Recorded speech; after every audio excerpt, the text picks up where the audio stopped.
Well, hello there. Welcome to Mile High Thoughts. I did it. Yeah. I almost forgot. Cassandra with the save. I'm Nicole. I'm Cassandra. I'm the writer. And I do videos.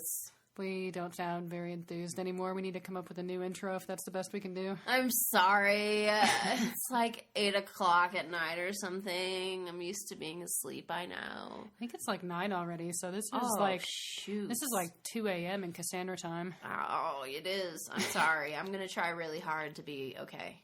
Well, we have a really fun topic today, so that should help. Yeah. We are going to talk about psychopaths versus and sociopaths and overt narcissists versus covert narcissists. Woo! Scary people / people you just generally probably don't really want in your life. People that are going to use and abuse you.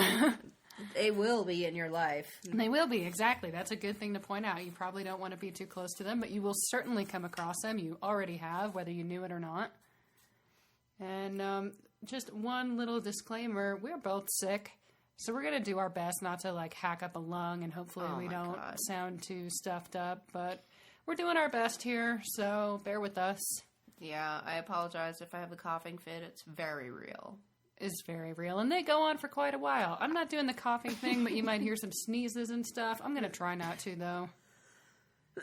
Yeah, I had to go run out of Costco in the middle of trying to sign up for a card. It was pretty bad. So today, Cassandra's coughing is not the fun kind. Mm-mm. It is the sick kind. It is the deep in your lungs hurts when you cough kind. Anyway, let's get to the good stuff. Okay, well, shall we start with the psychopaths and sociopaths? All right. And just what the F is the difference? I know, I always get them confused. Well, I feel like people pretty much use the words kind of interchangeably, and they kind of feel like they're different, and they feel like they know that they're different, but if you actually ask someone to define them, they kind of hit a wall. Yeah. So here's the thing. People being confused about this is pretty spot on, because doctors don't really diagnose people as psychopaths or sociopaths. It's just called antisocial personality disorder. Okay. And they both fall under that category, and some people even use them interchangeably and just say that they kind of are the same. But oh my god, I'm sorry.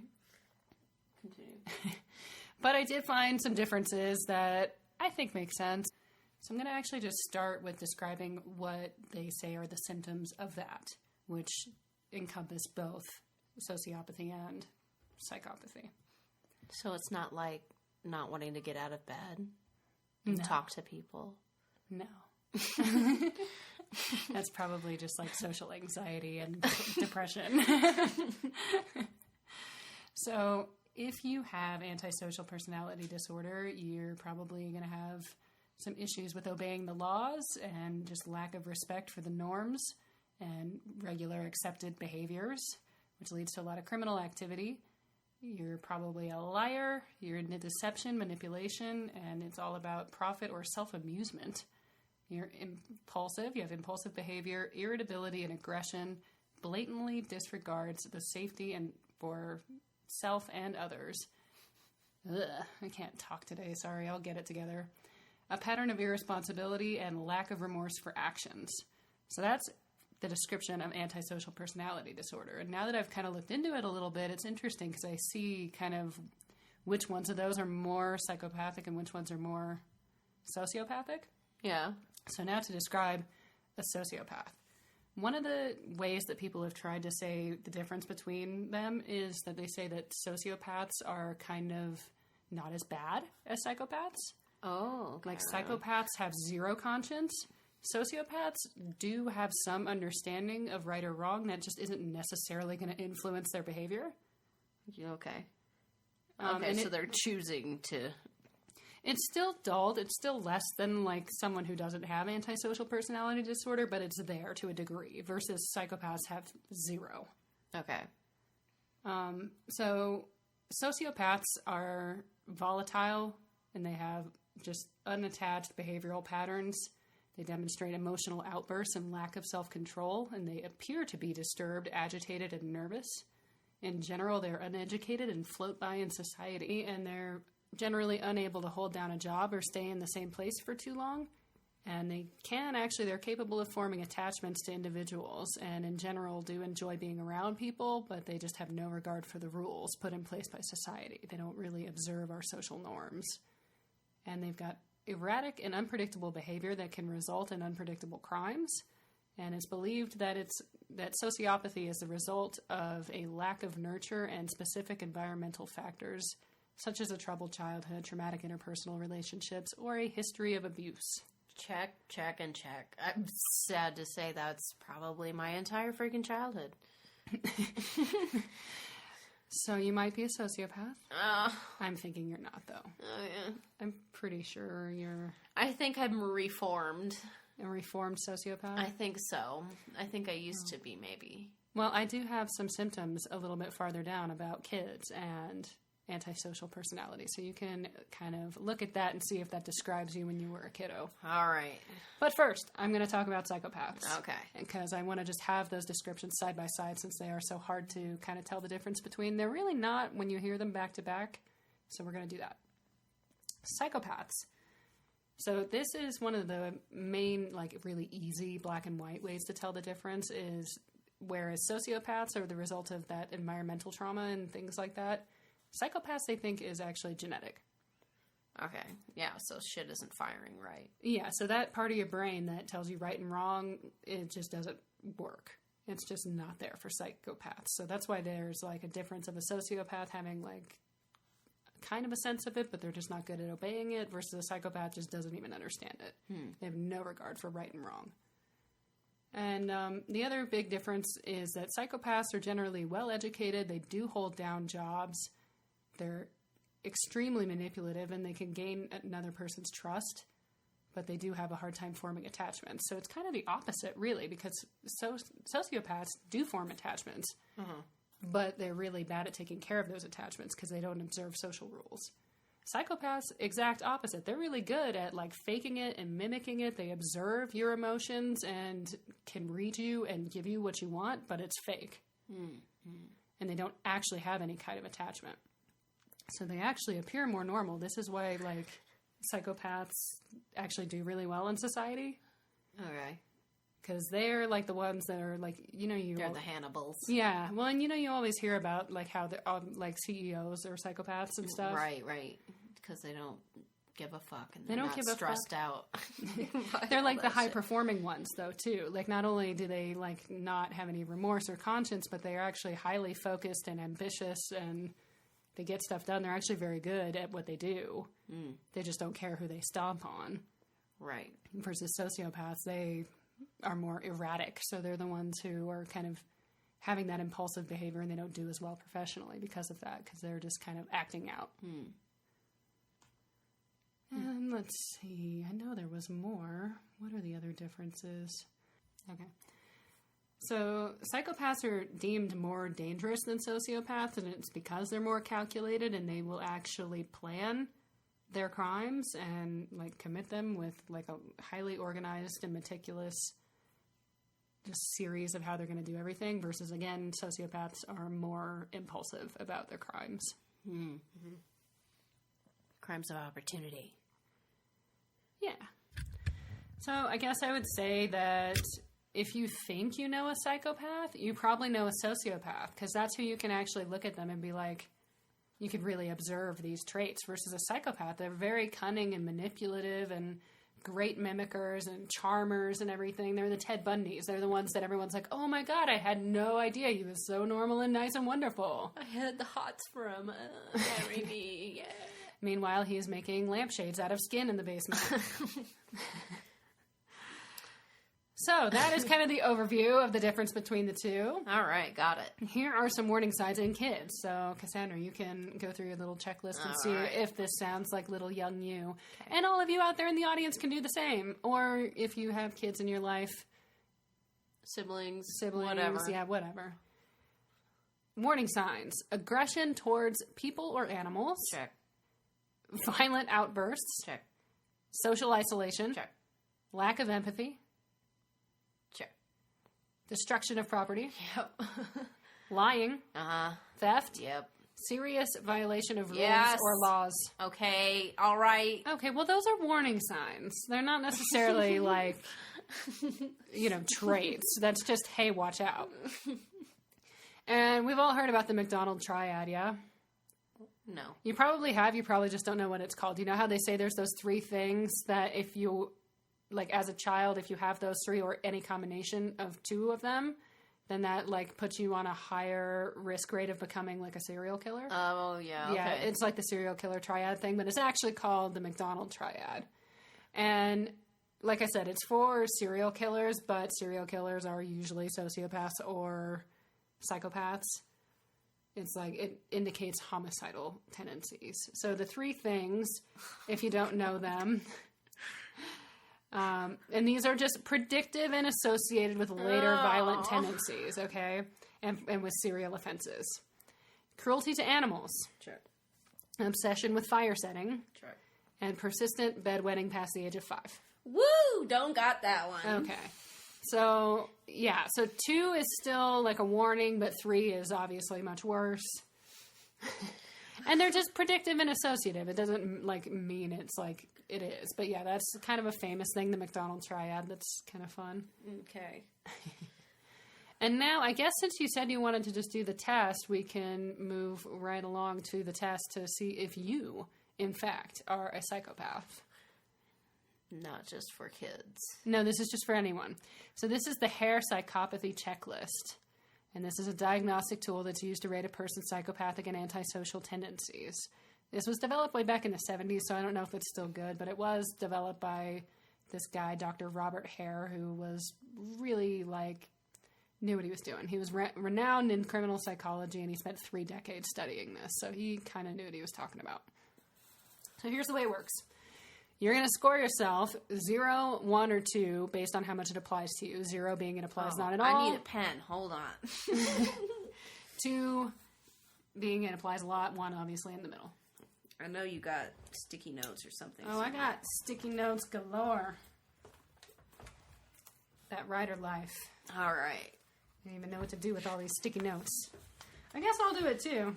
I'm going to do 1 in childhood and 1 in adulthood. Oh, look at you overachieving. Being paranoid, more like it. Okay. So everybody got the scoring system. 0 if it does not apply to you at all. 1 if it does a little bit. 2 if it does a lot. Okay. Okay? Glib and superficial charm.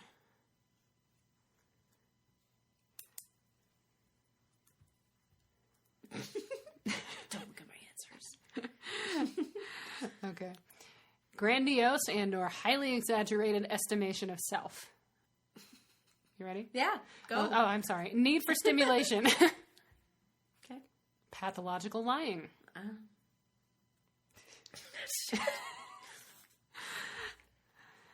Cunning and manipulativeness. Cunning. I was not cunning. Lack of remorse or guilt. Shallow affect. Superficial emotional responsiveness. Callousness and the lack of empathy.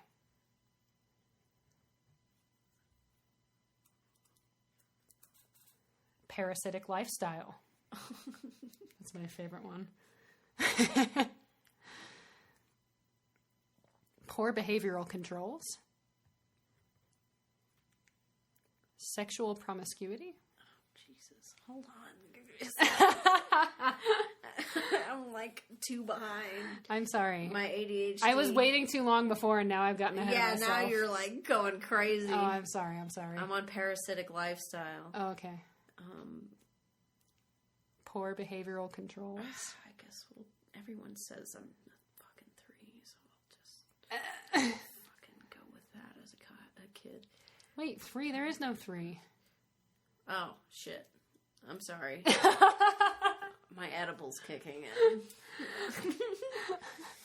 I'll change those to 2 and the 2s to 1s and all that kind of shit. Okay.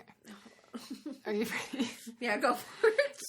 I think what were we on? Sexual promiscuity? You got that one? Okay, Oh, wait, no. Wait, yeah, we're there. Okay. Okay, early behavioral problems. Oh. Our cat wants to be involved, sorry. You lock them out and they just scream louder. Damn it! Lack of realistic long-term goals. Okay. Impulsivity. Oh, yeah. Oh, yeah. Yep. And irresponsibility. Mm-hmm. Okay, so add them up.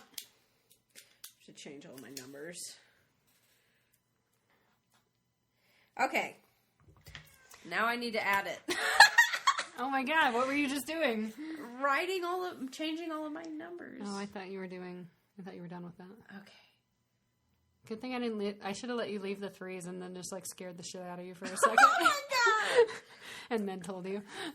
I forgot where I was. You can't talk to me. ADD. We'll do an episode on it. Oh my god, there was more. Nicole. I am so sorry. I needed to scroll down. Okay, we're continuing. Oh, shit. I need to turn a page. Sorry. We're actually way more psychopathic than we thought. Oh my god. We thought we were done. We're not. Your leg's in the way. I need to get the pen. Okay. Okay, I'm so sorry, you guys. Okay. Kid. No. Okay, go. Okay. Failure to accept responsibility for own actions. Jesus Christ. Oh, Okay. no. Okay. Many short-term marital relationships. Marital relations. Okay, so you're getting married and just Yeah, divorced all like the your time. buddy just did. Oh, yeah. We will talk about that. All right. Juvenile delinquency. Revocation of conditional release. So like when you're on probation, getting thrown back in jail. Okay, so constantly going back to jail. Yeah. Like direct result of your conditional release. So you cannot adhere to parole and or probation. And you get thrown back in jail. That's what that one means. Okay. Okay. We'll just say that. Okay. Okay. Criminal versatility. What do you mean? Like you do many different crimes? Yeah. Like one day you're a thief. The next day you're, you know. I was kind of just a thief. Yeah. Next day you're beating people up, whatever. Oh, I did beat up people, though. You did? Yeah. Who did you beat up? Kids. We had a fight club in elementary school. Oh, that doesn't count. That's No? not a... No, that's playing? Yes. All right. And everyone's cool with it. This is Out like of criminal. anger? Okay, Yeah. all right. Okay, all right. Okay.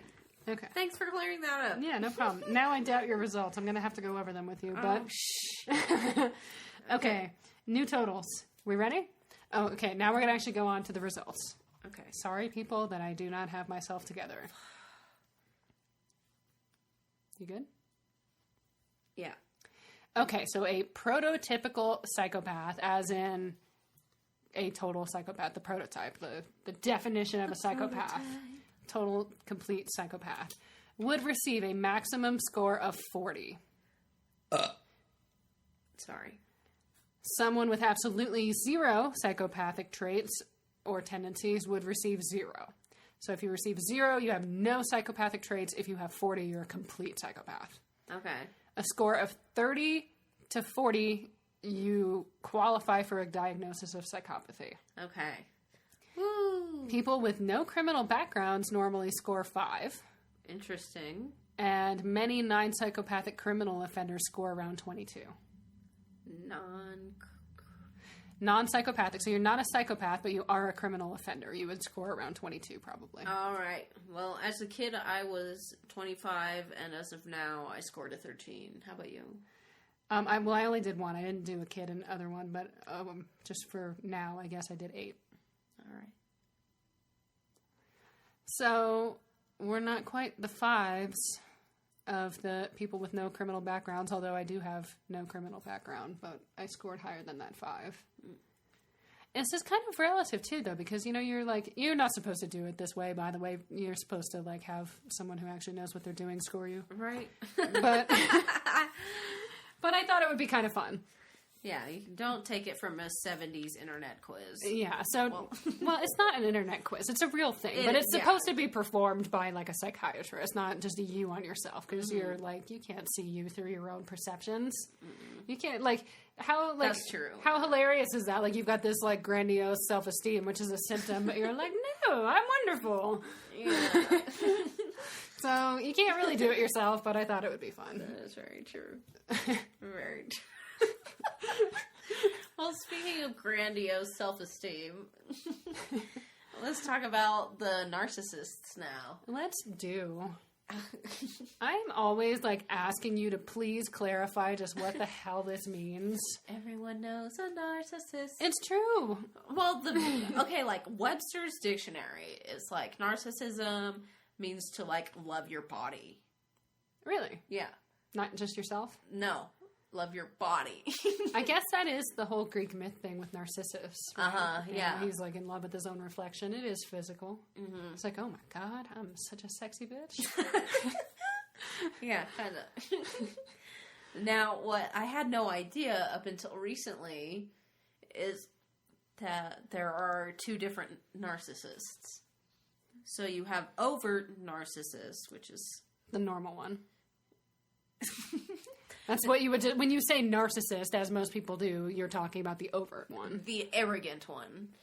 And then covert is, the covert narcissist is just that, you know, hidden, shy, the snake in the grass. Basically.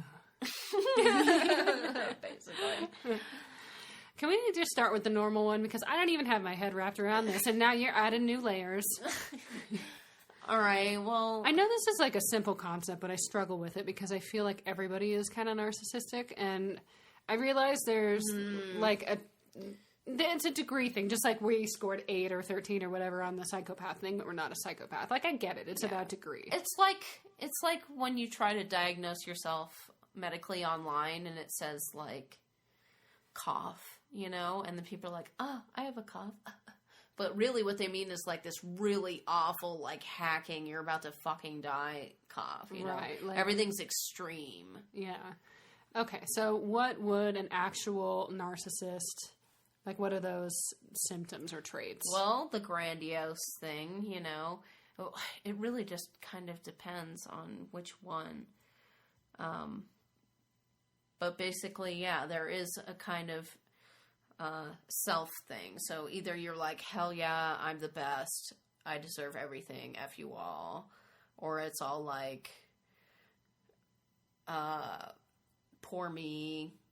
Oh yeah, everybody's thing. Yeah, everyone's against me, the world's against me, I'm a victim of circumstance and people and just everything else but them. Very needy, needing attachments, you know, stuff like that. Manipulative. Need to be worshipped. And attended to. Needed to be tended to, yeah. They also tend to, like, run to people to exploit. They'll seek out people with caregiver attitudes. Oh, no. That's you, Nicole. Oh, no. And exploit them. Yeah. I've never had that happen. Never. No. Never once in your whole life. All of the time. Oh my God. So, fun fact, narcissism is a trait of psychopaths and sociopaths. Yeah. And it also has to do with that, you know, when we were doing that test, how it said lack of ability to accept responsibility for your own actions. Mm-hmm. I feel like that's tied into narcissism too, because it's not their fault. They couldn't have possibly done anything wrong. It's this other person, or it's this circumstance, like you said. It's somebody else. It's always something else.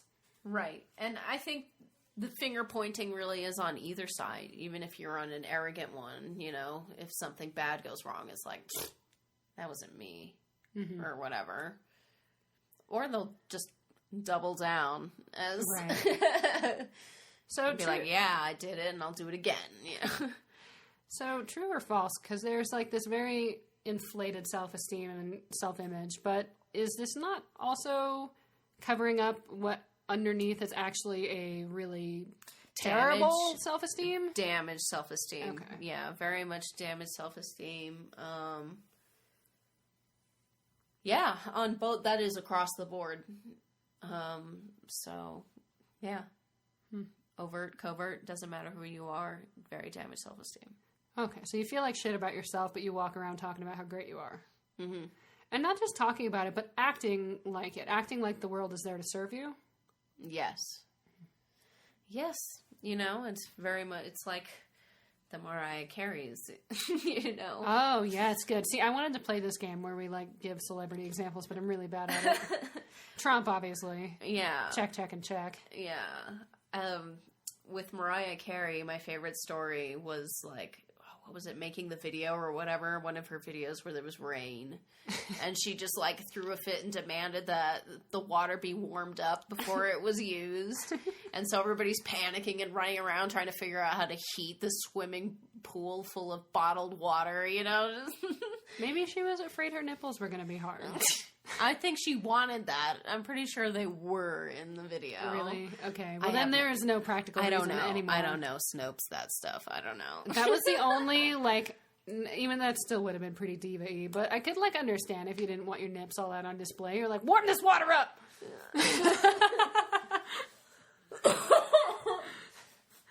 Oh, God. Yeah, but, yeah, people like that. Madonna.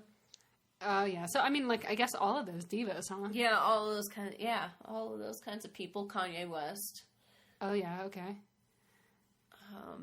The covert narcissists are a lot harder. Sure, because they're covert. Yeah. That's kind of the whole point, yeah. Uh-huh. I guess let's move on to that. Talk to me about covert narcissists. Covert narcissists are pretty much that awful girlfriend you had that just, like, lied and manipulated and cheated on you and used you for all your money and kicked you to the curb. She's not talking directly to me. We're talking to all of you. Just because it applies, it does not mean anything. I really did mean everybody. Yeah. But, well, because everyone's had that experience. Yeah, so absolutely. That shows you how common it is. It is so common. That's what makes it hard for me to wrap my head around, though, because I'm like, well, is it a disorder, or is it just that some people are assholes? Well, they have damaged self-esteem, and that just comes from their environment beating them fucking down to where they see that they think that they're a piece of shit. Yeah, I guess. This is just exactly why I hesitate to use those terms as if they're disorders. I'm like, no, you don't get to say you have a disorder just because you're a fucking jerk. Right. But, yeah. So, they are, like, told that they're pieces of crap, and they're like, alright, that's it. F you all, I'm doing my thing. Or someone help me. So what makes it covert? Covert is just a lot more manipulative. They're the introverts. Okay. The introverts of the narcissists. They do the gaslighting, which is... Oh, God. Sorry, gaslighting is like such an interesting and horrible infuriating thing. Yeah, it's... you go ahead and explain gaslighting. Gaslighting basically is making the other person feel like they're crazy. Yeah.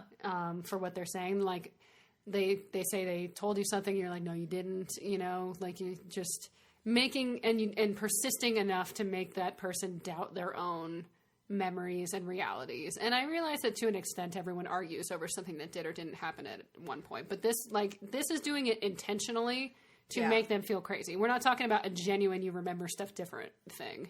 This is, I know I fucked up and didn't tell you about that, but rather than own up to that and have you be mad at me, I'm going to pretend like I did tell you that. Right. Yes, exactly. Mm-hmm. So, yeah, they do that. They do, you know, basically it's that jealous girlfriend that didn't let you do anything, you know. Mm-hmm. They had the crippled self-esteem, severe attachment, you know. But then, they would lash out as well. Lash routers. Mm-hmm. But more passive-aggressively. Oh, yeah. They're severely passive-aggressive. Okay. That makes sense, because that is covert. That's like, I'm mad at you, but I can't quite just say that, so I'm going to, like, sneak in this shitty little comment. Right, yeah. And they'll just pop up and do something destructive one day, you know? Oh, they sound lovely. Yeah, you think you're all cool with this person, have no freaking idea. Under the surface, they're fucking dying because of something you said once, 1 week, you know? And then all of a sudden you go out and there's like sugar in your gas tank, you know? Oh, wow. Okay. So real devious shit. Yeah. Okay. Because that, again, key difference. This is good to hash out. Yeah, it's not, it doesn't even have to be that extreme, but yeah, they're very much like a revengey type of thing. Because women are famous for that. Yes, they are. Like just being pissed about something for 6 months and like you forgot what you even thought about, but they're like, and that one time you did this? And who has more damaged self-esteem than women? Okay. Growing up in the society that we do. That's true. We are told that we're basically crap if we're not, a million things. A million things. And one of the biggest things is to be silent. And when you're silent, you become resentful. And then you hold it all in until you explode. Do you feel women are told to be silent? Yeah. To be polite. You can't speak up. Once you express all those, those emotions, you're crazy, Yeah. We'll have to do an episode about this at some point. I'm pretty sure we did. Did we? Yeah. Gender relations. Or did we air it? We haven't yet. Are we going to? Well, we can listen to it and do it. Okay. We still have more. Well, we'll get that to you, whether it's the one we already recorded or a new one. We have a new mic, and the old one didn't sound so great, so we'll have to listen and see if it's usable. But one way or another, we'll talk about that with you. Okay.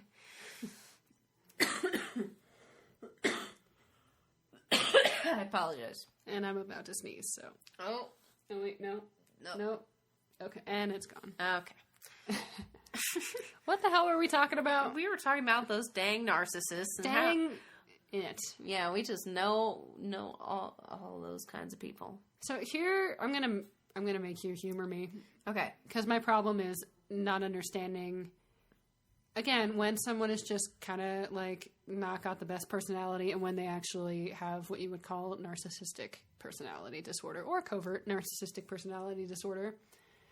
Is there like a line that you use to say, okay, now this person, like, they're a narcissist versus they're a little full of themselves or they're a little self-absorbed? Well, like anything else, you kind of have to have most of the boxes ticked. Mm-hmm. I don't think there's like a set number of traits that you need to have it. Mm-hmm. But yeah, you basically need all of those things. Most of those things. Most of those traits. I did see one thing too. I don't remember where I saw this, so I can't tell you. But I saw like an interview between a psychologist and some guy who thought he was a narcissist. Oh, yeah. And she was like, "You're not." And he's like, "Well, how do you know?" And she's like, "Well, you would never think you're a narcissist if you're a narcissist." Oh, yeah. And that's kind of trippy, right? Because now everybody should be going, "Oh my God, am I a narcissist?" And I have no clue. Right. And if you're not doing that, you're the narcissist. It sucks because you're like, I can't say no because then I might be. It's kind of a catch-22.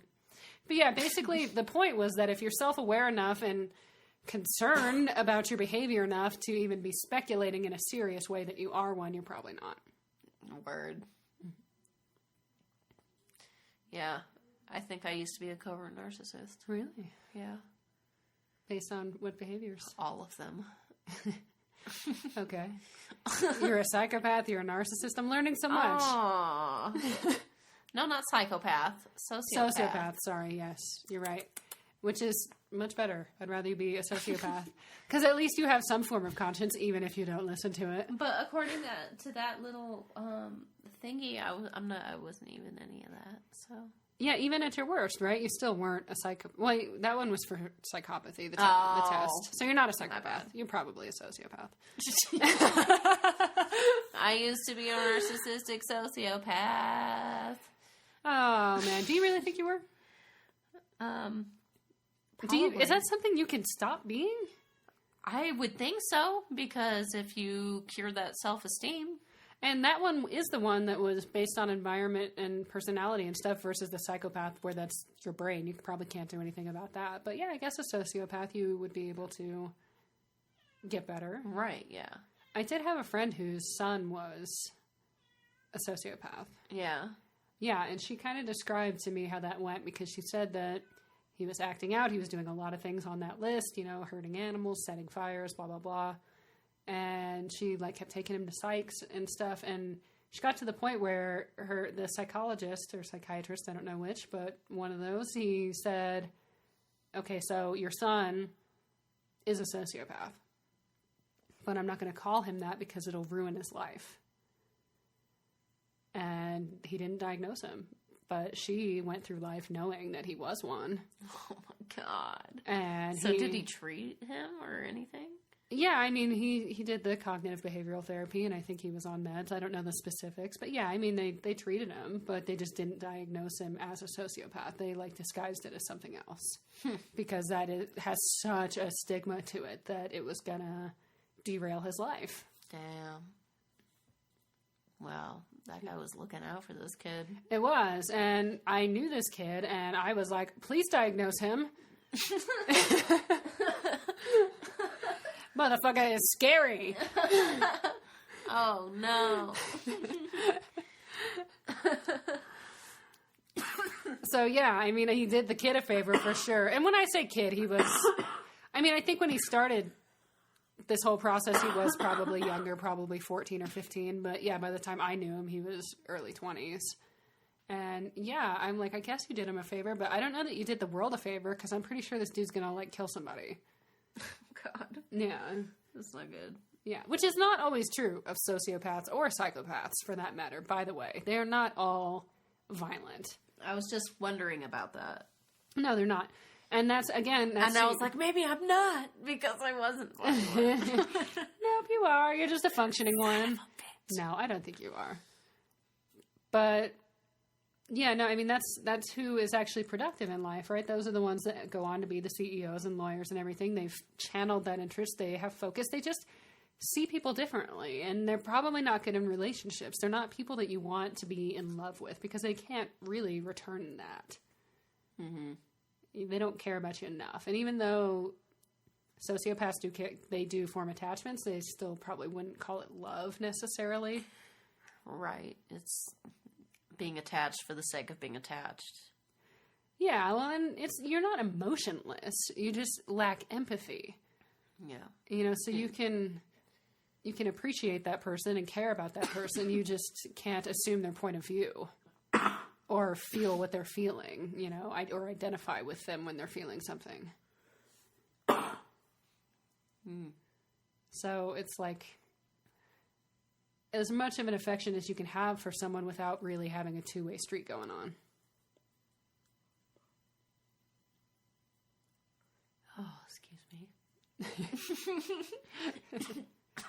I think it's 3 a.m. my time now. Also known as 9:30. Yeah, half hours go in hour increments for Cassandra. Oh, the edibles are kicking in. Time is slowing down. Oh man, we went to she's 2 Mile High thoughts tonight. Sorry, I haven't done edibles in a while, but since the cannabis episode, it was like, this is gonna happen. And I'm sick. Can't be smoking with this cough. Yeah.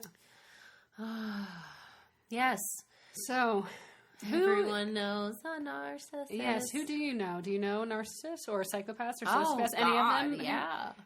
Anyone? Once I learned the covert narcissist thing, I won't say the obvious one. I'll be nice. I have a couple coworkers. Okay. I won't make you say the obvious one. We'll talk about that off air. We'll and now all of our listeners want to kill us. Well, I can't. No. You don't know them. I've turned a new leaf. Yeah, you're not doing that anymore. And now I know who it is.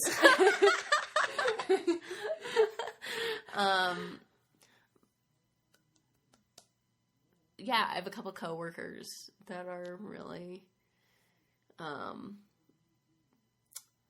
God, I have a few coworkers that are like that for real. Yeah. Narcissists or covert narcissists? Covert narcissists. Okay. So we have one that is very much like savior complex. Like, just has, like very victim-y, blaming others for shit that's going wrong. Martyr syndrome. Oh, I forgot. One of the things is that these people are chronically sick. Because they're always just like, oh, yeah. You can't go around with that energy. It affects you. It really does. Yeah. That's so funny, though. That's on the list. That kind of just proves that you can't have a shitty attitude all the time. Yeah. But, yeah, always something happening. I'm always sick. This is that. Something new is popping up. Yep, that's one coworker. Then we got another coworker. Like, ideas of grandiosity, Oh, okay. And, just, not afraid to, Not afraid to what? Just, I don't know. Just the arrogant. That's okay. That's more arrogant one. And then we've got, who was the last one? Oh yeah, we got the other one that's more snake in the grass. A lot more manipulative, abusive in relationships, gaslighting a lot, attachment issues. Yeah. Interesting. Mm-hmm. See, I feel like you have all these examples and I never know, but I'm sure they're around me. I just don't think that way. I give people the benefit of the doubt to a fault, to an extreme. And I just never think of people as, I think, people make me mad sometimes with the way they act, but it doesn't occur to me to, yeah, to diagnose them. The title really means nothing. Mm-hmm. I mean, what really makes up the titles is the frickin' symptoms. Right. So I just really hesitate to ever call anyone something as a whole. I always think of it as they're acting this way right now. It takes a lot for me to say this person just is that way. Right. It's just kind of a pattern, I guess. Yeah. Well, and I'm to a fault, like I said. I let people off the hook too much. I let people stay in my circle when they've been nothing but negative for years. It takes me a very long time to cut somebody off. Yeah, you're way too forgiving. Yeah, I am, and that's why it doesn't occur to me that people are sociopaths or narcissists or anything, because I'm like, oh, they just had a bad day, or oh, it was just this, or oh, I can kind of see that, or whatever. I justify stuff. I'm like, hell no. Yeah, done. You see him. You're day one diagnosed. You're like, boom, this motherfucker. Yeah, I'm the other. Yeah, I look at somebody. I don't even need to. I'm like, oh, my. I'm so terrible at this. I always look at people and I'm like, he's a pedophile. See, they're a pedophile. I do that too, but just not as extreme. I'll label people creepy that way, but I won't actually label them a pedophile that fast. Yeah. I am more liberal with that than I am with some other diagnoses. But yeah, I'm not nearly as bad as you. Yeah. You think people are pedophiles all the time. Yeah. They're everywhere, Nicole. They are everywhere. That's what's scary about it, is because I'm like, well, there's no way. And I was like, well. Everyone's been fucking molested. It's true. 1 in 3 girls have been. Yeah, and I'm sure just add one more number to that, and that's boys, 1 out of 4. Yeah, it is, I think, or 1 out of 6, I think, for boys. Yeah, they're just a lot more quiet because they're a lot more ashamed. I think that they do actually get abused less. That might be part of it, but I think they do get abused less, too. They're starting to come out a little bit more. I'm really enjoying that. I've had a few male friends tell me. Nice. Yeah, it definitely... And see, here's the thing. Even if that number is totally genuine and there's no one else which obviously, of course, more people have not said than that. But even if you take that number as completely true, 1 in 6, that's horrific still. Yeah, absolutely. That's a lot. Mm-hmm.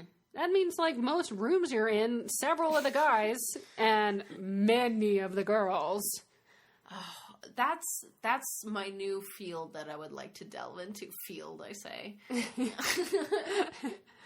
I'd like to be able to snap judge call a fucking female, you know. A female abuser? Yeah, female abuser. And I've been starting to think about that and be like, why you don't do that. You only do it with men. Men are easier. Yeah, men are easier. And I'm like, well, why don't you figure out women or whatever? And I feel like I'm starting to...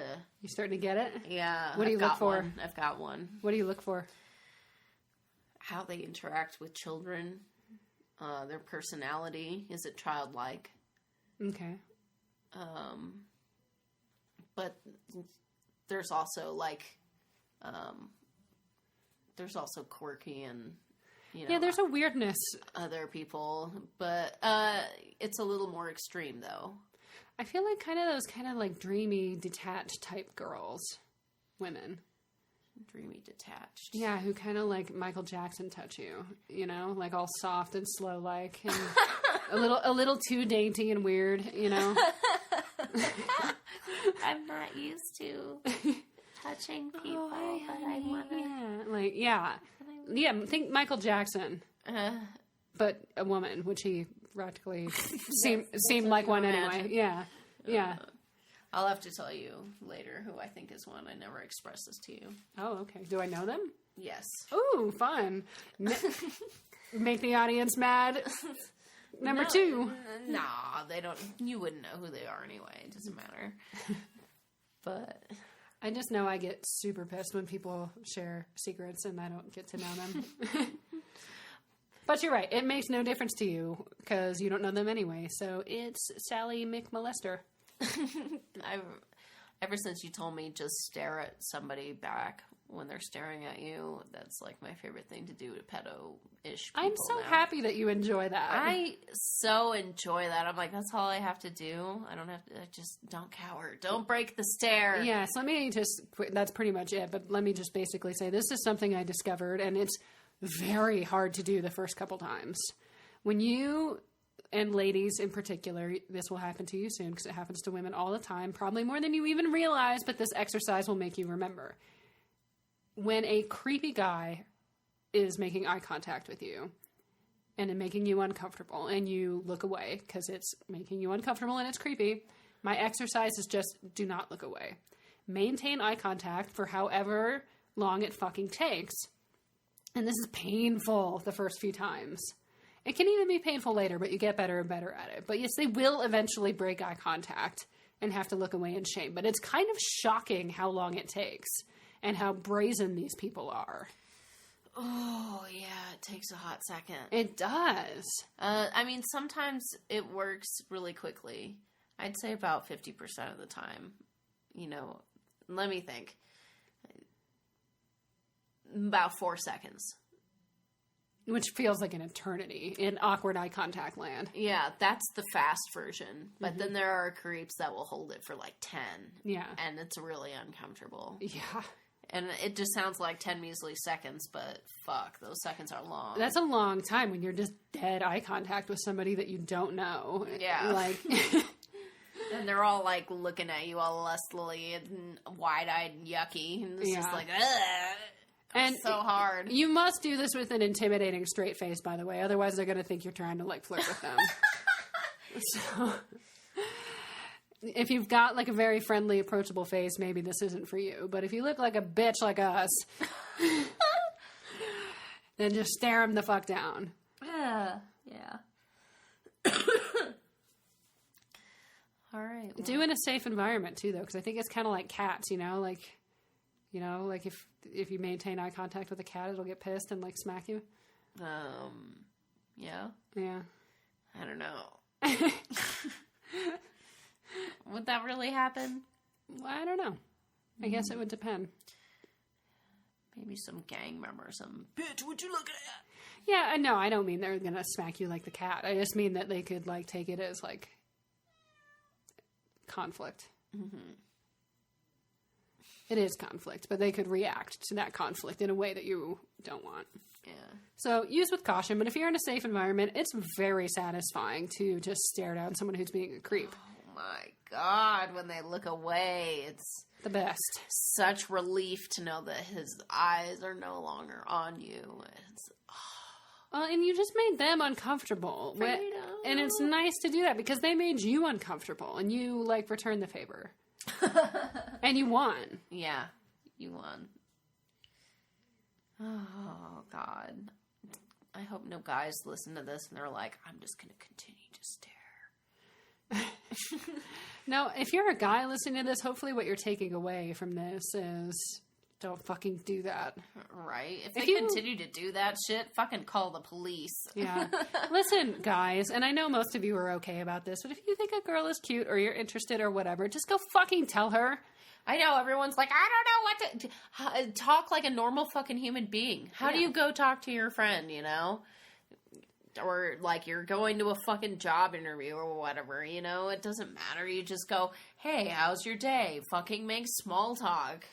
And here's the thing, gentlemen. The number one attractive quality a man can have for a woman is confidence. Be fucking confident. Confidence. So, leering at her from the corner does not say you're confident. It says you're interested, but you're fucking too chicken shit to come say hi, or you're creepy, or you're stalking her. It doesn't say anything good, I promise.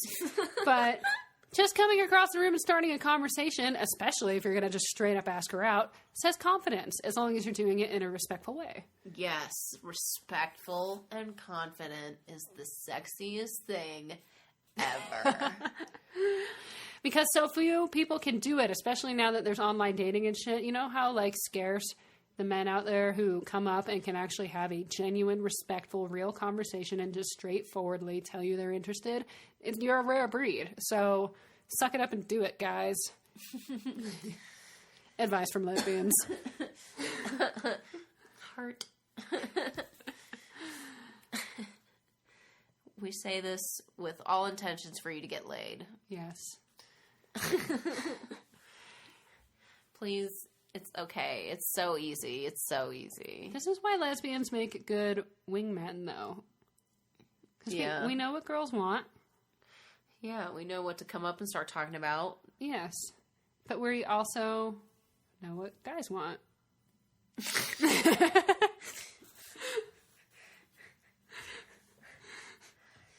Yeah, one of my friends became, like, a player. Like, he did what is that? The game? The game, yeah. He got the book, the game Pickup on artist. how to pick up women and shit. And he made me his wingman and wingwoman. Wingwoman. Did you steal the winged ladies? one? No, I didn't. We didn't do that. We never did that. I never gave him the chance to. He was so annoying with it. What did he want you to do? Dude, he had us do all these exercises, like talking to random people. Right. That's a big one. That's like the first one. Yeah. I learned all about this for a book. I had a pickup artist character, so I'm familiar. Yeah, we had to talk to a bunch of random people, compliment somebody, just do lots of stuff. Update our wardrobe, stuff like that. You know, they're actually pretty good exercises, like just for you as a person and like for your confidence and everything. Yeah, it is great for your confidence, and it did help me get over some stuff. I'm like, oh, that fear of like, but they could like laugh at me or like be like, what the fuck, get out of here. Nobody's going to do that. Yeah, it kind of helps you realize that people are just people. Yeah, exactly. And, there could be awkward moments or whatever, but we're awkward people. Right. And everyone, well, not everyone. Some people really are just like total natural extroverts who are just charming and wonderful. And that's why we all love them, because they're hard to come by and they make our awkward little introvert lives easier. Mm-hmm. But the vast majority of people are not like that. They're sitting there feeling weird and not knowing what to say as much as you are, probably. Yeah. Yeah. Oh, saying something interesting so they continue to listen to you. Stuff like that. I liked all of that stuff, but then there were some shit that I really didn't like. The negs? Yeah. Negging. That's where you just, like, make people feel insecure. Yeah, that was the hardest practice for me. It's like, you gotta neg somebody. And I'm like, So just to explain the psychology of this to you real quick, the idea is that you, like, yours was pretty good. You pick lint off of them. That was the only one I was comfortable with. It's just basically being like, ugh, I don't want you. Is basically the message you're trying to send. Yeah, you're kind of like forming a rejection, which makes them want you because people want what they can't have, and the unattainable is automatically attractive, and they know you're not a creep and trying to just get into their pants. So, and that's actually a little bit different. That is called DQing, just disqualifying. You disqualify yourself by saying you're gay or you're taken or you're not looking or whatever. You come up with a way, and that's what that's for, is to disarm them. They put their guard down because women are so used to men approaching them, or they used to be anyway, that, their guard is up when a guy approaches. Yeah. And by DQing yourself, by saying you are in a relationship or you're gay or whatever, that guard comes down. And then it's so funny to listen to them talk about that because they're like, well, how can you say you're gay? How are you ever going to hook up with that girl now? And they're like, don't fucking worry about it. It just goes away. Yeah. Just the next time you kiss her, and she's like, oh, okay, like, it doesn't even come up. And if it does, you just say you're fucking around. Yeah. Yep. Yeah. So that's DQing. Negging is making them feel shitty. Insecure, about themselves, basically. Bringing them down a peg. And that's used mainly for girls who are, like, 10s, because that's another thing. And really hot people that are used to being hit on all the time. Right, that's where the whole 1 through 10 thing came, like, rating girls. That came from pickup artists. So, like, a 10 being, like, just a total knockout. They get told how beautiful they are all day, every day. So, like... They're desensitized and numb, and they want you to go the fuck away. Yeah, so if you come up and you say that their hair looks fucked up or whatever, like you're... Right, they're like, oh, that's your laugh? Yeah. Mm-hmm. Or like another one, like if they touch you or whatever, like they'll be like, oh God, like... You're so needy. You're so needy, or wouldn't like buy me a drink before you do that or something. Yeah, right, yeah. Yeah, a bunch of stuff like that, and peacocking, where you just, like, wear a bunch of shit. Yes. Like, accessorize the fuck out of yourself. Literally like a peacock. Yeah, you're so unique. People are like, oh, drawn to it and whatever. And that gives you trinkets to give them. Oh, yeah, that too. And giving them little presents and whatever so they feel special. Yeah, you give them a little bracelet or a ring or something because you've got a million of them because you're peacocking. Yeah. And then later they see that and they think of you. Right, they remember you and all the good times. I feel like this is irresponsible to tell you all this. I know! Should stop this. It's not weird at all that we're extensively educated on this. It's not my fault. And it's not your fault either. You did a book on it. Yes. And as I said, a lot of it is good. The very first exercise that I had to do, well, I didn't actually have to do it, but, I'm a writer and I get all into my method writing. And so I did quite a few of these. And one was just go out and say hi to 10 people. Yeah. And like just start up a conversation. And like the first several are great. It's not for a while that you start being like, oh, I don't really want to do that. Like it's all awkward. Like it's hard to approach 10 people, believe it or not. Like even if you're pretty social, I think that's kind of hard. But once you do a few, you get better at it. And then you have kind of an awkward interaction and then you feel self-conscious again. But then you do a couple more and you feel okay. But it's good. It's good to be able to like be comfortable talking to people. That's a thing that I think we could all use, and that has nothing to do with picking up girls. We need to continue to practice that. Yeah. It's not just I used to be totally confident back then, and now I've shriveled up with time. You know what I've realized I do, too, is I judge people too quickly. I know we were just saying how I, like, don't cut people loose forever. That's once they're in my life, though. But, like, when I'm just in, like, a new work environment or something, I assess people way too quickly as far as whether they're going to be my friend or not. And, like, I should, like, go ahead and have that conversation first. Give people a little bit of a chance instead of just being like, yeah, nope, not interested. You were obnoxious when, your first impression was obnoxious, so I'm done. Like, no, I talk to people a little. Yeah, I just sit there and read the room. Yeah, you're pretty snap judgy, too. Yeah, I don't really befriend people immediately. I like to just watch everybody's patterns and behaviors and see who's lying and what time and whatever. And then after a while, I'm like, okay, this person's cool. I can hang out with them or talk to them or consider them a friend or whatever. Yeah, I think it's because I'm so introverted that I don't really interact. I'm just sitting there, kind of like you just said, forming my own little opinions. But I don't ever actually have, you know, a lot to go on before I've made up my mind. Yeah. But, and, you know, the other thing that I don't do that I should do more is control my own circle. Yeah. Like, I feel like I kind of just let people decide if they're going to be friends with me or not. Yeah, I used to be the same way. And I'm not very good at being like, nah, I don't know, not feeling it. Like I feel so mean. What do you mean? Like, if someone wants to be my friend, I feel really mean being like, I'm not feeling this. I'm going to need you to, like, back off now. Or just, like, trying to convey that you're not interested in that friendship. It feels mean and weird to me because you just, like, what, become less responsive or you're kind of a jerk? You know, like, I don't know how to do it without being a jerk. I don't know. I just go with the polite but nothing ever comes to fruition thing. I don't accept their Facebook invites and... Oh, see? I mean, I guess that works, but I would feel uncomfortable with that. You know, like, you see them like, oh, hey, Jim, how you doing? Reject. Yeah. Like, and then... Oh, that's the thing, is I won't reject it. I'll just... let it sit there forever. Yeah. I do that, too, sometimes. Yeah. That's hard. That's conflict. Well, I just do it so that they can't keep trying.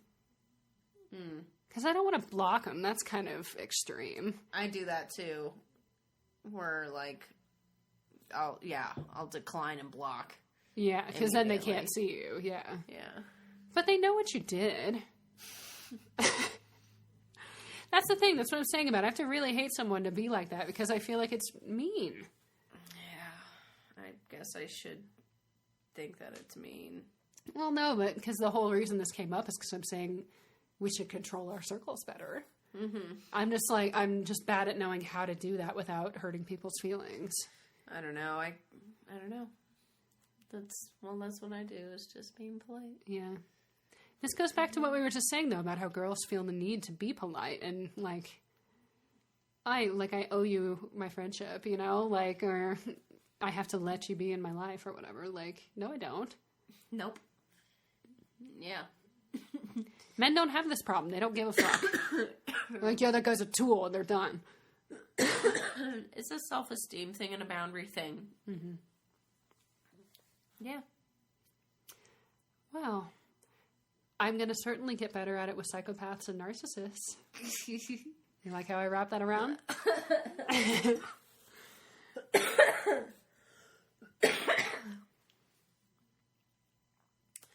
Oh my god. How do you keep a narcissist out of your life or get them out of your life? What do you mean get them? How do you get them out of your life? Like if you're in a relationship with one or something, or they're your family member. Them. What if they're a family member? Like, how do you deal with it if they are a part of your life? I don't fucking know. You don't talk to them because they're toxic. Yeah. That's the only thing I can think of. Because nothing else I've tried has worked. You can beg and cry and try to logic your way through it and say all these things, and it doesn't change anything.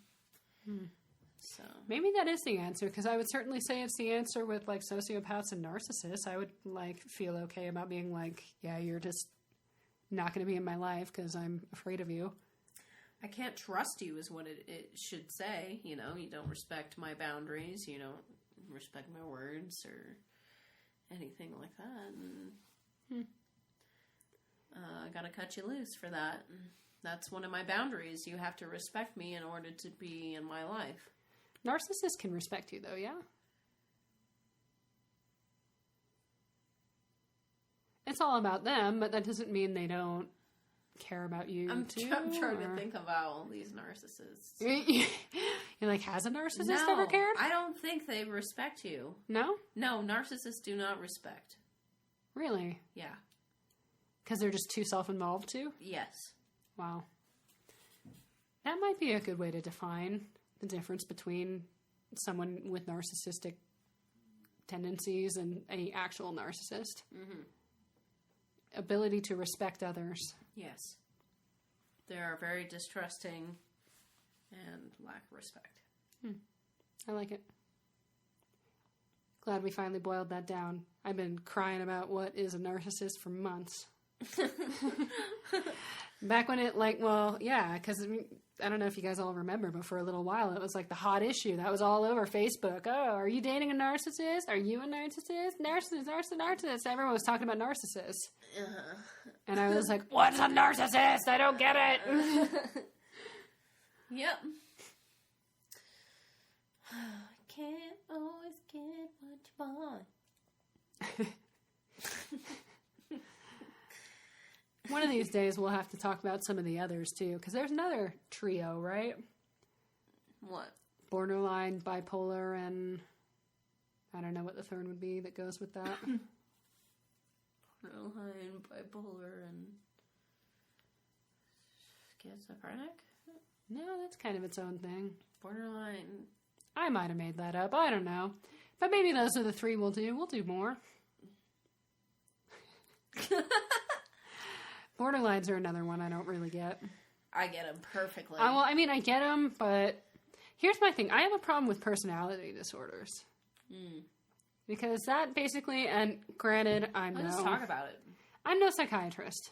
Let's just talk about it. Yeah, let's talk about it. I'm no psychiatrist, okay? First of all, I understand that. I acknowledge that. But here's how I've had it described to me. There are disorders that are the result of chemical imbalances or problems with your brain or all kinds of different things that have to do with an actual physical thing. You know, or even if it's not physical. Where? What? I'm talking about mental illnesses. Okay. But like different. As a whole? Well, like depression, right? It deals with not enough serotonin. Yeah, happy chemicals, right? And bipolar has to do with that and stuff. Like there's all these ones that actually have like an explanation. And then there are personality disorders, which are just that. Your personality sucks.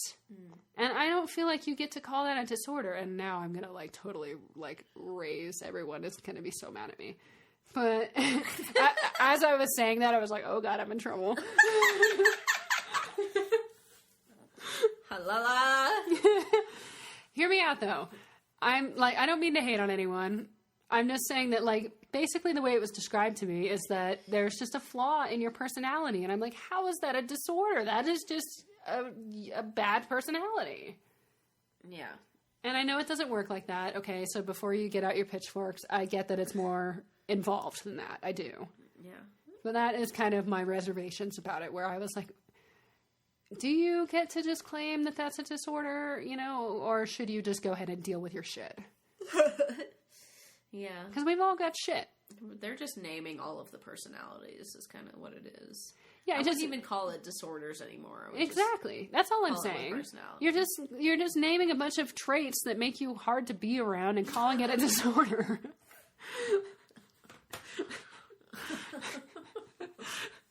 I'll let you take over now before they come for me.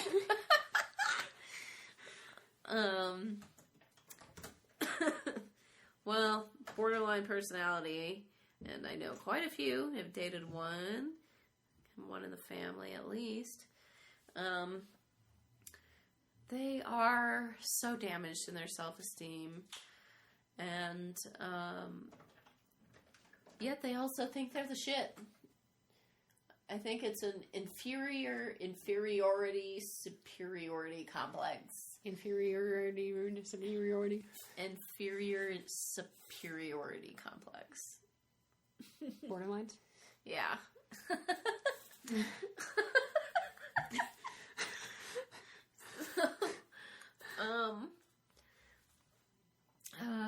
Yeah, they are kind of also victim-y a little bit. Very much so. They love conflict. That's the borderline personalities thing, is they really enjoy conflict, being the victim and cutting people out of their lives. And they cannot hold any relationship with anyone down. They lose all of their family members, all of their friends, all of their relationships crumble because they feel like they do not deserve that love. Well, and it has to do with rejection, yes? I think so. Because it's like an abandonment thing, right? Yeah. And rejection thing. So they feel rejected and or abandoned by somebody in a traumatic way early in their lives, and then they test everybody in their lives forever after that to see, you know, if they're actually going to stick around, because they don't believe they will. So they push and push and push, and probably the innermost desire is that that person does not leave, but they push like too hard, and people end up leaving, and then it becomes this self-fulfilling prophecy. Yeah, it does. Mm-hmm. So that's basically what borderline is. What do they actually act like, though? Because you have a lot more experience with these people than I do. So by pushing them away, what are they doing exactly? Oh, you know, and fucking anything. They'll just start nitpicking random shit. Starting fights. Yeah, so just start fights about all sorts of stuff, and you can't ever talk them down or settle the fight. It'll just kind of blow up and end everything. They like to cut it off at the head. Any sign of anything, and they're like, nope, I'm out. Huh. Yeah. They don't like road bumps. They're trying to find everything perfectly easy. Interesting. Yeah. Very volatile, right? Oh, God. Explosive anger. So much. Yeah. And, just erratic. Yeah. Usually suicidal tendencies. Is that genuine, or is that a plea for... don't leave me? It all stems from very real true abandonment and self-esteem issues, yeah. I'm sure you don't know this off the top of your head because we kind of sprung this topic up out of nowhere, but I wonder what the suicide rates are. Of borderline? Of borderline versus other, populations versus the general population. I don't know. Let me see if I could Google that really fast while you talk about something. Okay. Well, what other variety of disorders should we discuss? The bipolar, yeah. Bipolar, sure. That one's tough for me.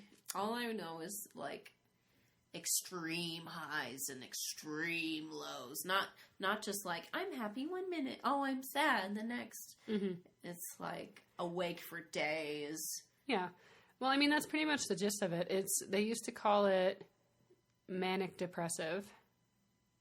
Well, I mean, I think that's still a term that's used, but it's not actually the name for it anymore. But it's exactly that. You're manic, which is you're up, and then you're depressed, which is you're down. And in a state of mania, people don't really think of that as much because that, the depression obviously seems more dangerous and more bad. Who cares that you have this high? But it's actually really bad. That's when they'll be up for days. But it's also they'll spend all their money. And they'll just they'll have the racing thoughts and they're just way too much energy and they're bouncing off the walls and right. Almost like a psychosis or something. Almost, yeah. It's a mania. It's not just they're happy or they're energized. They're manic. Yeah. I like to think that it's because they get such shit sleep. And then it just accumulates into this psychosis. Kind of like schizophrenia or something like that. Extreme stress. Can't sleep. Mm. Until it all manifests. Yeah. Well, there's the mania. And they do all these kind of destructive things during that time because they're not worried about anything because nothing can touch them. They're so high. So they're not thinking about consequences. And maybe they're being promiscuous or, like I said, spending all their money or whatever. So they're just not a care in the world, just running around like teenagers having a party. And then they come down and they crash and get really, really depressed, which is, we all know what depression is. Yeah. But the thing that makes it really dangerous is because once they're depressed, not only are they dealing with depression, but they're also dealing with all the consequences of what they just did in their mania. But now they're depressed. So, they just went and spent all their money while they were all manic and happy and on a high, and now they're depressed. And not only are they depressed now, but they also have no fucking money. Right. Or they lost their boyfriend or whatever, So it's the depression is dangerous, in kind of an additional way for them. Mm. And, I think it's worth noting that people have different kind of percentages of the two. Like, you're not 50-50 manic and depressed. Like, it could be split in different ways. Some people are more depressed, some people are more manic, you know, and it's all bipolar. Bipolar, you know, it's kind of like bisexuals, right? Like, they say, oh, if you're 25% attracted to men and 75% attracted to women, you're still bisexual. Same thing for bipolars. If you're 25% up and 75% down, you're still bipolar. I just got the suicide rates for bipolar. Those are high, I know. 80%. Woo! That's the percentage of people with bipolar disorder who will contemplate suicide at least once in their lives. In the general population, only 1 in 12 people will contemplate a suicide attempt. It's normally 1 in 12? Yeah. Wow, so less than 10%, whatever that is, like 8% or 9%? Versus 80%? Damn. Damn. And then I have borderline here too. Okay. Research has shown that up to 80% of people with BPD will make at least one suicide attempt in their lifetime. Ooh, that's even worse. That's even worse. And many people will make multiple suicide attempts. Wow. So for bipolars, 80% will think about it. For borderline, 80% will try it. Yeah. Wow. Around 9% of people with BPD complete suicide, which is more than 50 times the rate of suicide in the general population. Woo! It's pretty rough. And now I feel like a total dick for talking shit. It's a real problem. It is. It is a real problem. And it's one of the hardest to fucking cure, too. Yeah, because it's just who you are, right? That's kind of the whole point. You can't medicate it. It's your personality. Maybe it's worse. Maybe I think of it all wrong. Yeah. Yeah, because I think of it as better because it's your personality, not your brain. But maybe it's the other way around. At least, like, with a chemical imbalance, you can treat it. Yeah. It's an insanely isolating disease or disorder, and they like it that way. But they don't. Yes. See, that's like, and that makes sense to me, actually, when you're saying, like, how 80%, you know, like, ooh, that's such a big number. But it makes sense because if you feel that no one loves you, you know, and that no one's going to actually stick it out with you, no one is ride or die for you, no one's actually got your back to the end. And you kind of make sure it's that way. And you make sure it's that way. You know, like, I've always thought that the only thing that would ever make me want to, like, die is just crippling loneliness and nothing to live for. No human connection. I feel like that's when you are like, fuck it. Yeah. And that's exactly how borderlines feel, whether that's the case or not. People do care about them, but they can't, like, believe that. Oh, I'm sorry, borderlines out there that I just told are just dicks. You're not listening anymore. You're off. Like, fuck this show. Yeah. It's too late, but I'm sorry. Oh, I know. They already smashed their phones. I still have my borderline. I have one borderline personality person in my life, and the other one's gone. And you do that specifically for that reason, because that's the whole thing, right? They push and push and push, and you're like, nope, I'm going to be here. They say that the best thing for a borderline to start to get over their shit is to have one constant person in their life, but not up their ass, just kind of there in the background to, like, be able to go to. Because once you're too much in their shit, they're going to push you away and cut you out of their lives completely. So you kind of have to stay a healthy distance away and just take all of their shit once they want to talk to you, you know? And you're just like, and nod and smile.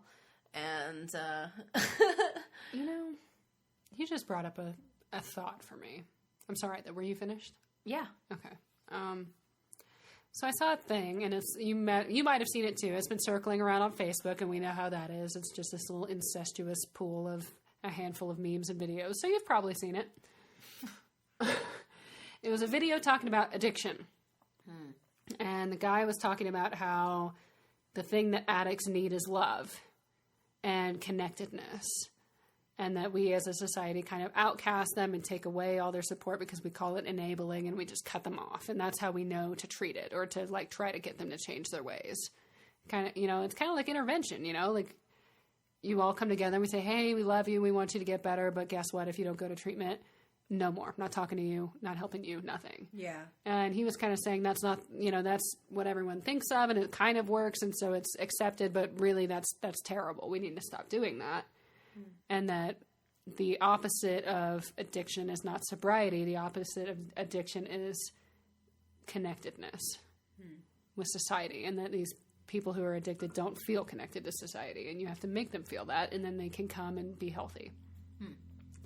And then he even touched briefly about how that's a difficult thing to be for an addict, to be there and saying, no, I love you anyway, and I'm here, and you know, I'm your connection, you know, like that's a very hard place to be.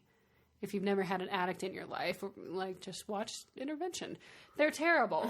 They steal your shit. They cuss you out. They hit you. I mean, not all of them, obviously, but like it's very tough behavior. Like someone who's truly addicted in like a self-destructive, it's going to end in their death kind of way. Yeah.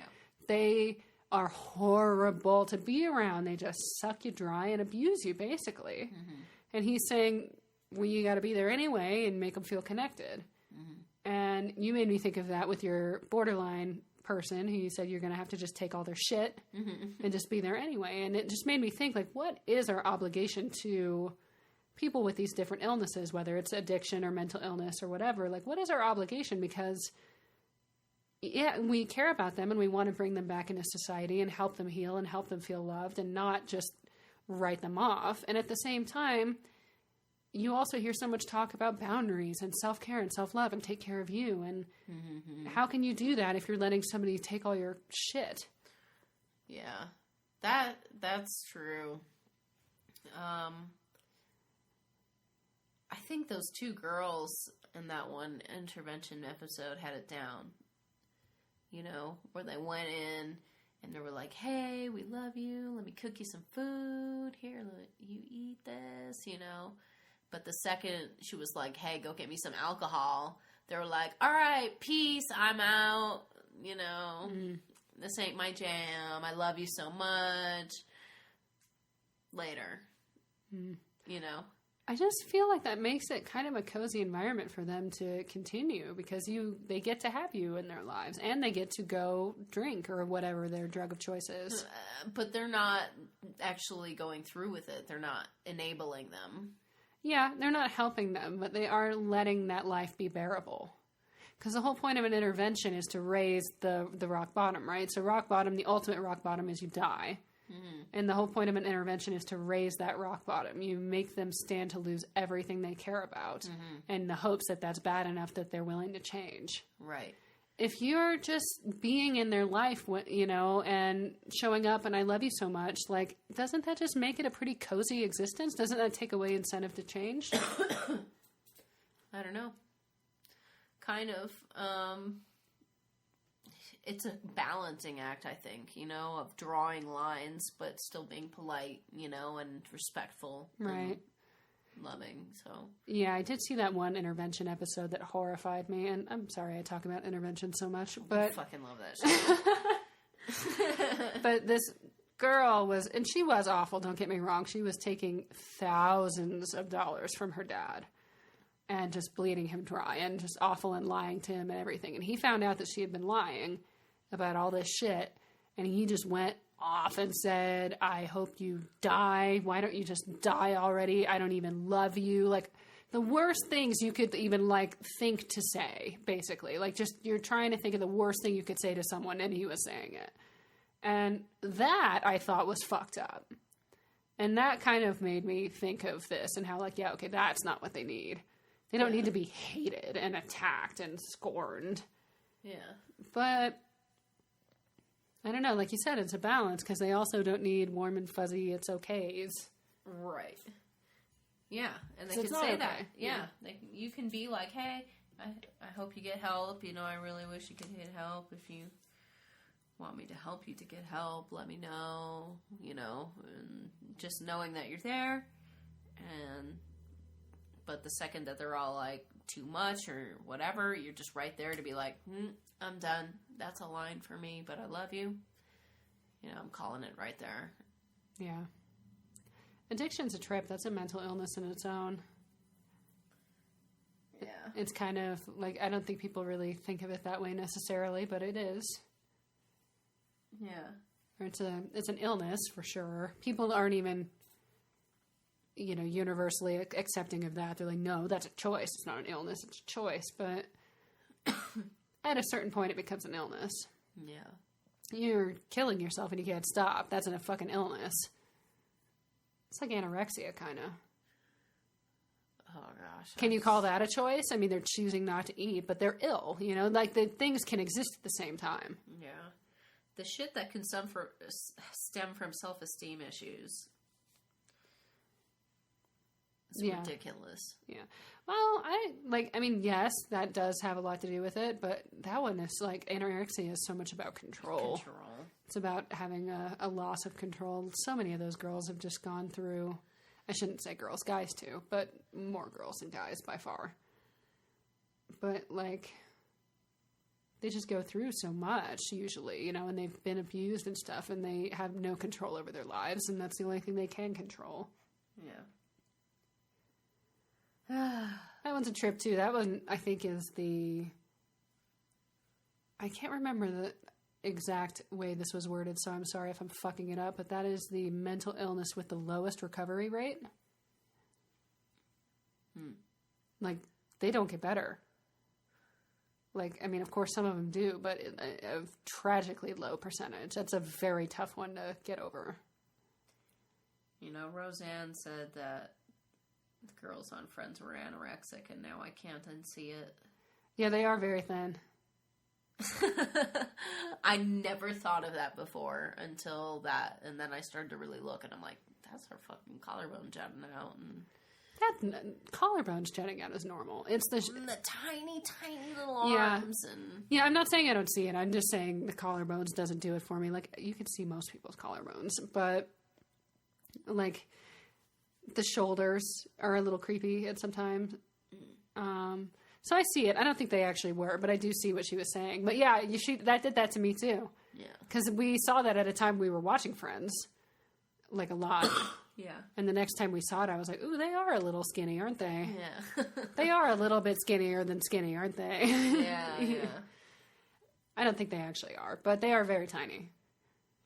And I don't even know that she meant it sincerely. I think she was just calling them skinny. But yeah, it did make me look and notice. Know any statistics on the other one? What's it? Is it binge? Oh, bulimia? Yeah. Bulimia. Yeah, that one's bad too. It's not as bad. I don't remember anything specific, but yeah, I know it's not quite as bad as anorexia. And that one's just binging and purging. Well, that's when you throw up your food. Anorexia, you eat a fuck ton though. Oh, that's common. The difference. That's common. It's not like the definition is that they throw up what they eat, and binging is a common trait of that. Okay. But bulimia means you're throwing up what you're eating. And anorexia just means you don't eat. You just don't eat. Yeah, or you eat very, very, very little. Okay.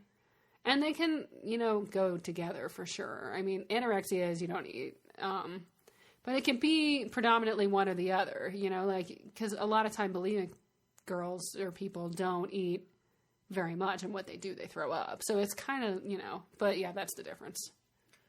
A lot of people think that I was, or whatever. Bulimic? I don't know. Anorexic, I guess. Why? I'm skinny. Yeah, that's skinny. I don't know. People have thought that of me, though. like sincerely, or were they being dicks? No, they meant it sincerely, but you're not that skinny. I didn't think so either. I'm like, for real? No. People have referred to you as, like, super tiny to me, and it never made sense to me, because you are not, like, you're thin, but you don't look weak or frail or anything. Like, you just look like a thin person. Yeah. Yeah. I don't know. If anything, I think you look strong. I actually have the reverse, where I want to put on weight. Although that's starting to go away now that I'm getting older. Now I'm like, I don't think I want those sags from being overweight. Or not overweight, but just gaining weight. Yeah. Well, that's kind of inconvenient timing, because now that you're older, you're gonna gain weight. Son of a bitch. I gotta start working out. Yeah. Oh, man. Yeah, eating disorders are a trip. We have one of the best places here, right, though? Yes. Yeah, in Denver, we sure do. I actually got to go. Where is it? It's at Denver Health. And it's not that Denver Health is amazing at it, but they've got a doctor there that's, like, world-renowned. Mm. And he leads, like, a program that is very, very good. Mm. But I got to go with my boss when I was working in EMS dispatch. He has a therapy dog.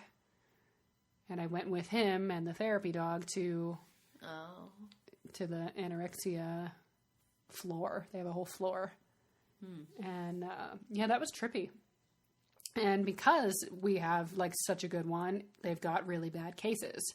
Mm. That's where they send them when other programs have not worked. Mm-hmm.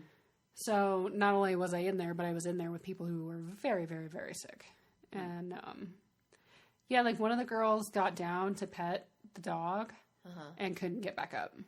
Oh, God. Because, like, she knelt down and she was just too weak to, like, stand up, like, and, yeah, I mean, not that it was, like, a big ordeal to get her up. She weighs, like, 2 pounds, but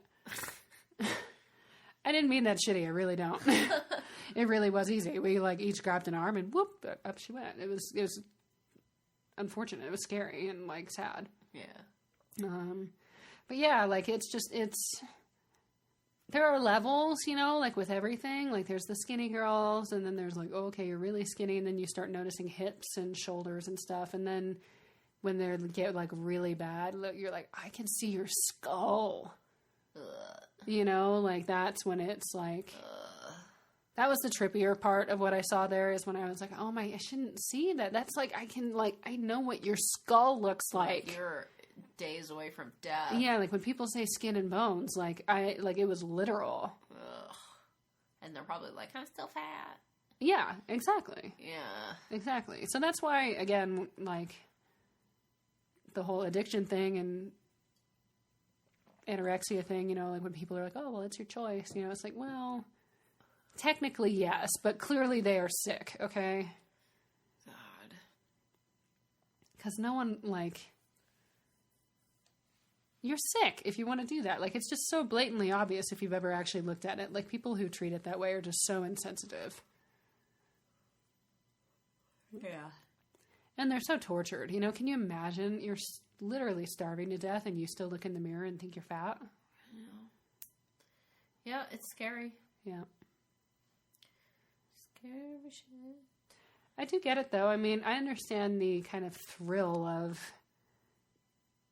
feeling strong, I guess. You feel strong when you're able to control your hunger, even when it's that uncomfortable, or to control anything for that matter. Like, when you can control yourself, like, it feels like extreme discipline and you get kind of a high off of it. Yeah. So anytime it's not my jam. Well, it's anytime you do something you really don't want to do, but you, like, feel like it's good for you. Like, obviously, in their case, it's not good for them. Yeah. But it's the same as, like, athletes who push themselves to the point, like, to the breaking point where they're dancing with it no longer being good with them. It's because they're overcoming their body, and that feels good. It feels good when you can make your mind overcome your body. Achievements. Yeah. And that's what anorexia is, too, in just a very sick and twisted way. Mm. They are overcoming their bodies, and they are getting a sense of empowerment from that. Mm.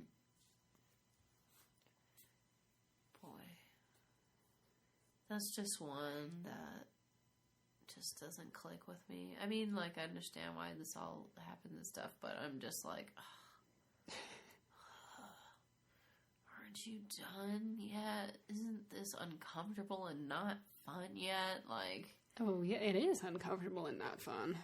But they can't fucking stop. They can't stop. Just like addiction. They're not having fucking fun, but they can't stop. No thanks. And it's like, how do you give somebody control when they can't control their addiction? Yeah. Because that's the thing they lack. you know. Well, first you gotta eat so you feel like you're in control of your body and can do normal things.